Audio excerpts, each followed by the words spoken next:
Welcome to the Orange County Convention Center in Orlando, Florida, the site of our Republican presidential debate. It is being sponsored by Fox News and Google in conjunction with the Florida Republican Party.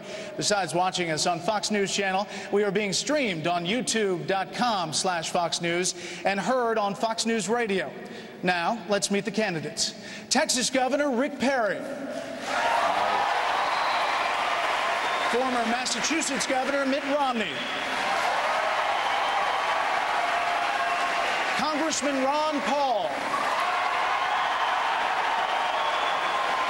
Congresswoman Michele Bachmann. Former Speaker of the House Newt Gingrich.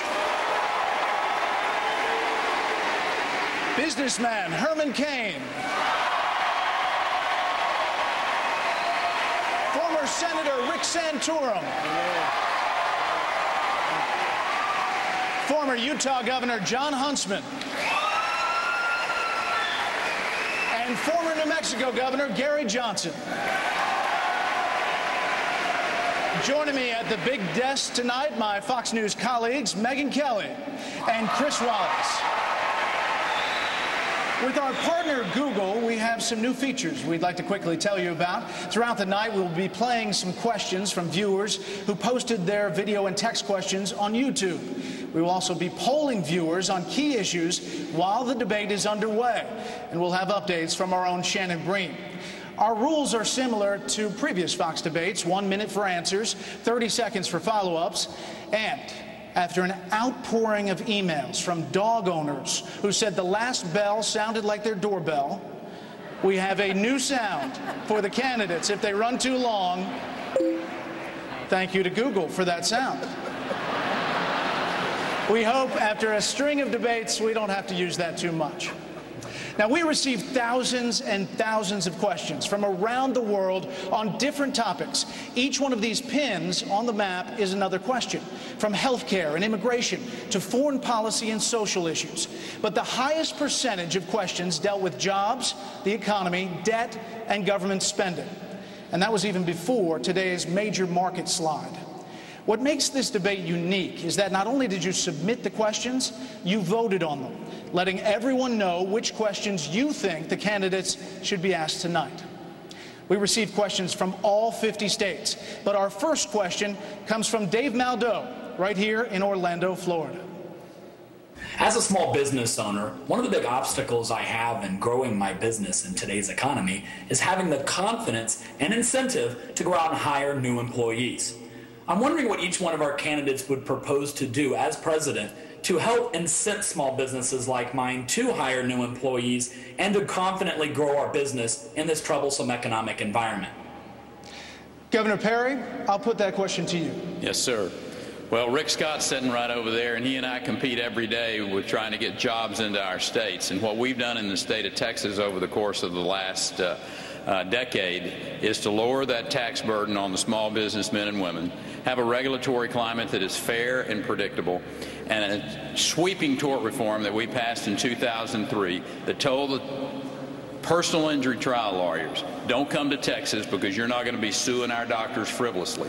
That's the way you get the government off of the back of small businessmen and women, and that's the way you free up those small business entrepreneurs where they know that they can risk their capital and have a chance to have a return on investment. If it'll work in the state of Texas, it'll work in Washington, D.C., and that's exactly what I'm going to bring to Washington when I go there in in January of 2013. Governor Perry, the thing we heard from most people who submitted questions is they wanted specifics, they wanted details. Most of the people on the stage, opponents, have a specific jobs plan on paper that people can read. Where's your jobs plan? Well, you'll see a more extensive jobs plan, but the fact of the matter is you look at the state of Texas and see what we've done there from the standpoint of lowering that tax burden, the regulatory climate in the state of Texas. We've taken those types of regulations off of the throat of small business operators. People understand that the state of Texas during the last decade, something special happened there. It was the #1 state for relocation. for 5 years in a row, and we plan on keeping it that way, Rick. Governor Romney, you have a specific plan. In recent days, actually, the top rising search of your name on Google actually dealt with people searching for specifics of that plan. But a Wall Street Journal editorial recently called your 59-point economic plan, quote, surprisingly timid and tactical considering our economic predicament. Specifically, the editorial board had a problem with you picking the $200,000 income threshold for eliminating interest, dividends, and capital gains taxes, writing that you are afraid of President Obama's, quote, class warfare rhetoric. How do you respond to that criticism? Well, let's go back and talk. Microphone on? Can we get the mic on? There we go. Let's go back and talk about the question that Dave asked, which is how to get small business a break. And President Obama has done everything wrong. I happen to believe that to create jobs, it helps to have had a job, and I have. And having had a job in small business and in big business, I know what you have to do is make America the most attractive place in the world for business. And that means our corporate tax rates, our employer tax rates have to be competitive. Small business pays at the highest rate. We need to get those rates down to globally competitive levels. Number two, government and regulators have to be allies of business, not foes. Number three, we've got to become energy secure in this country. Number four, we have to have trade policies that work for us, not just for the other guys, and crack down on cheaters like China. And my list goes on in my 59 points. But finally, let me tell you this. I know there are some that say, look, we should lower taxes for the very highest income people. Other folks have different plans. My view is very simple. The people that have been hurt most by the president's economy, the Obama economy, has been the middle class. That's why I cut taxes for the middle class. So, sir, what do you consider rich? Is $500,000 rich, $1 million rich? At what income does someone reach your definition of rich? I don't try and define who's rich and who's not rich. I want everybody in America to be rich. I want people in this country to have opportunity. And I want everybody to have the kind of opportunities that we in this stage have had.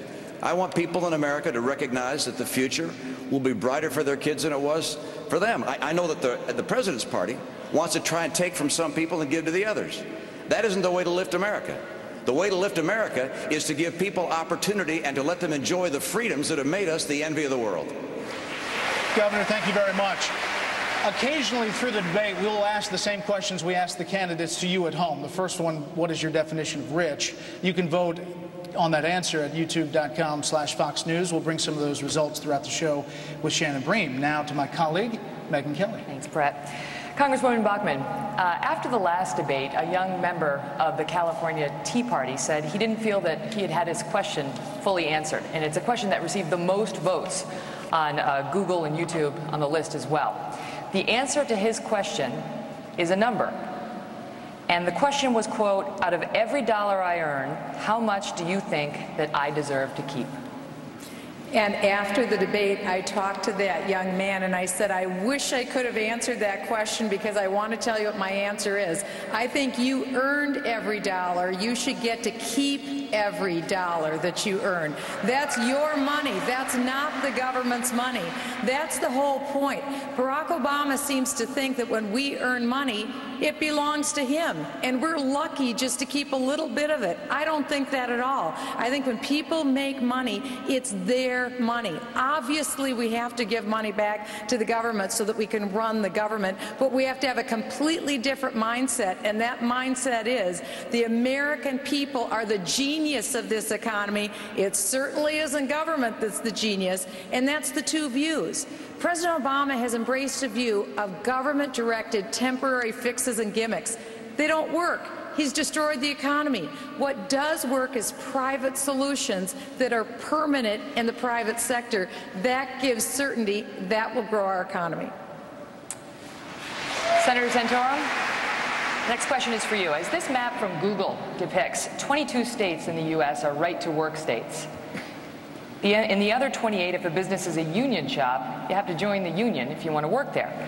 Now, this next question is one of the top voted questions online, and it comes to us via YouTube from Yates Wilburn of Hilton Head, South Carolina.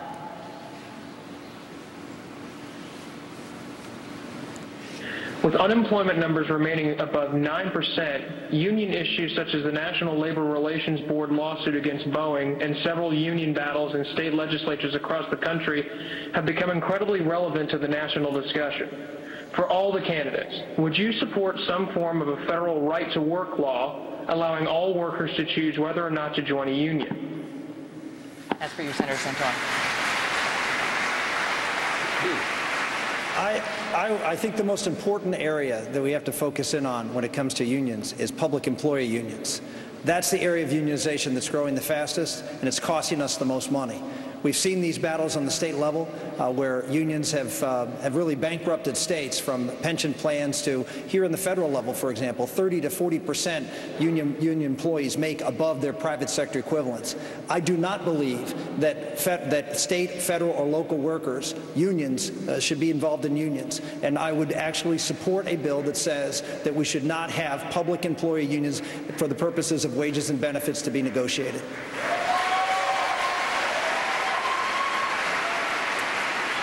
Gingrich, this next one's for you. You've criticized extending unemployment benefits, saying that you are, quote, opposed to giving people money for doing nothing.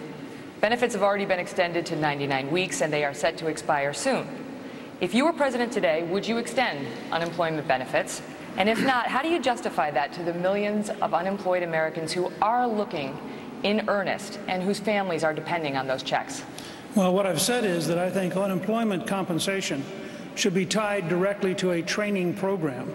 And if you don't have a job and you need help, then in order for us to give you the help, you should sign up for a business-led training program so that that 99 weeks becomes an investment in human capital, giving us the best trained workforce in the world so you can get a job. But I believe it is fundamentally wrong to give people money for 99 weeks for doing nothing. That's why we had welfare reform. Frankly, the easiest thing for Congress to do if the president sends up a proposed extension is to allow all 50 states to experiment at the state level with developing a mandatory training component of unemployment compensation, so you'd have 50 parallel experiments and not pretend that Washington knows best or that Washington can solve the problem by itself. But I believe deeply people should not get money for doing nothing. Now I turn to my colleague, Chris Wallace. Chris. Brett, thank you. Good evening, candidates. Governor Huntsman, in Utah, you offered millions of dollars in tax credits to promote clean energy. In June, you said that as president, you would subsidize natural gas companies. How is that different from the Obama administration, which gave the solar panel company Solyndra $500 million in federal loan guarantees? And as we all know, that company ended up bankrupt, and we taxpayers ended up on the hook. Chris, first of all, it's an honor to be here in Orlando, home of my wife, the greatest human being I've known in 28 years. We've learned some important lessons as this economy has spun out of control. We have some hard decisions to make, and we're not going to fix the problem. We're not going to be able to bring our people together in America until we fix the economy. I'm convinced that part of the divide that we're experiencing in the United States, which is unprecedented, it's unnatural, and it's un-American, is because we're divided economically. Too few jobs, too few opportunities. We have learned that subsidies don't work and that we can no longer afford them. I believe that we can move toward renewable energy, but we're going to have a bridge product. Everybody wants to draw from the sun and draw from the wind, and I'm here to tell you that eventually that will make sense, but today the economics don't work. We need something like natural gas. I put forward an energy independence program along with tax reform and regulatory reform. Just by drawing from natural gas, for example, you're looking at 500,000 to 1 million jobs over the next 5 years. It is ours, it's affordable, it has important national security implications, and we should begin the conversion process. But just a 30-second follow-up, sir. In June, you told the New Hampshire union leader, as president, you would subsidize the natural gas industry. I would be willing to begin an effort so long as there was a rapid phase-out. I do not like subsidies. I do not like long-term subsidies. But if there was some sort of way to get the ball rolling with a quick phase-out, I would be in favor of that.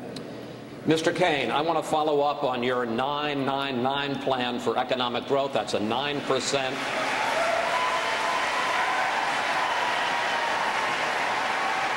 Well, they seem to already know what it is, but for the few who don't, it's a 9% flat corporate tax, a 9% flat income tax, and a new 9% national sales tax. Now, conservatives usually say repeal the income tax